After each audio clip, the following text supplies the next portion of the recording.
Hello, my dear academic writing students. Here is a video to give you the instructions about the first construct reading.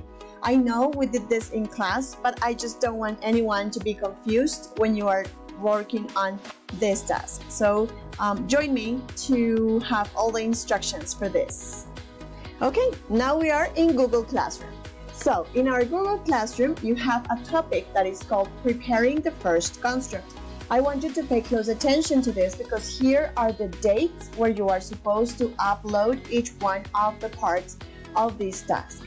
We are preparing to write the first construct, so stop. Don't write just yet. Remember that you need to read. So what you're going to do is in each one of these boxes, you're going to upload the chart, the reading chart, for each one of your resources. Remember, you're going to need 3 resources to conform or to construct each construct. So 3 resources, 1 resource chart for each. So what is it that you're going to upload into these folders? This is it. It's the reading chart, not for bilingual children's mother tongue, no, but for each one of your resources, the ones you are selecting for your theoretical framework.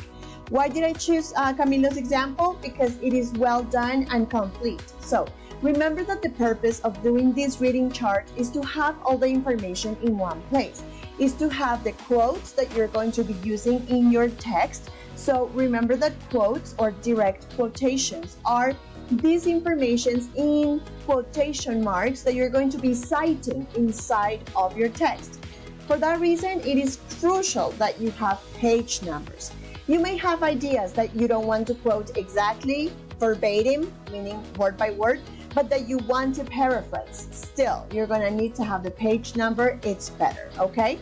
Make sure you have the complete reference here on top so that, sorry, you don't have to go anywhere looking for that reference. Even you can put it like outside the chart, the full APA reference, so that later you can just transfer that into your document.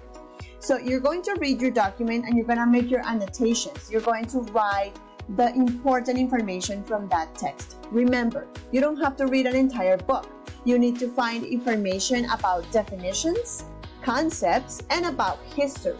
So if you have any historical background on a topic, for example, bilingualism, for example, social awareness, for example, mindfulness practices, so put that historical information here in the chart.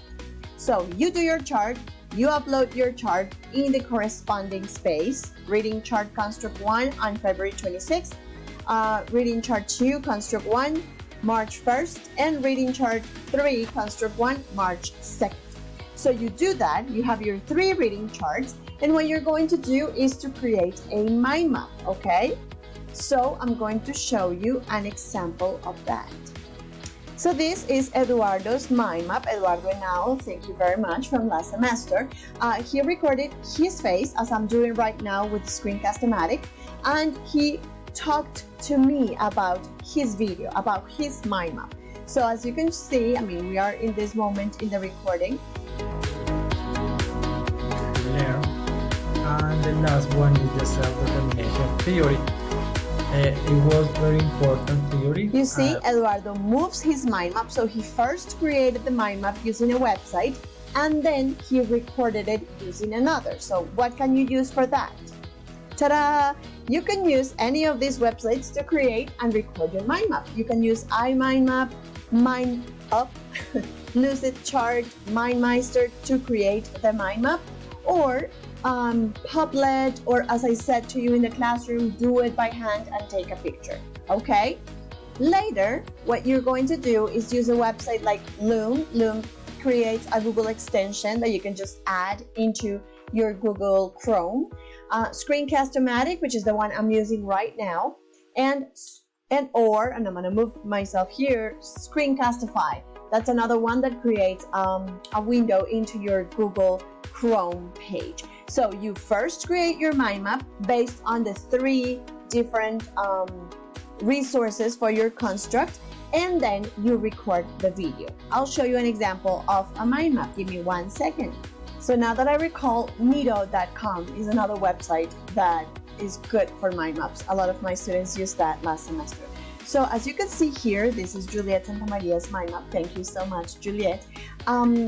The mind map is complete, but it's unreadable. So what she did during the video was to walk us through it by enlarging the different parts of the mind map and just walking us through. So as a mind map, you can, as Juliet did, you can add, drawings, you can add information that is going to help you.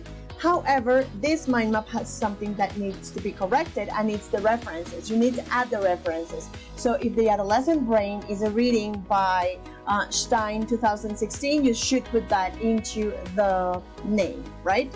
The same, if here we're talking about Papalian-Wendkos, so that you have to add the authors. So it is important to add information that is helpful to you to identify each one of the resources.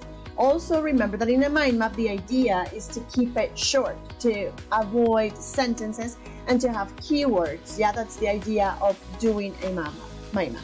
So I am going to share with you another resource, which is a video by Pablo Lomelí.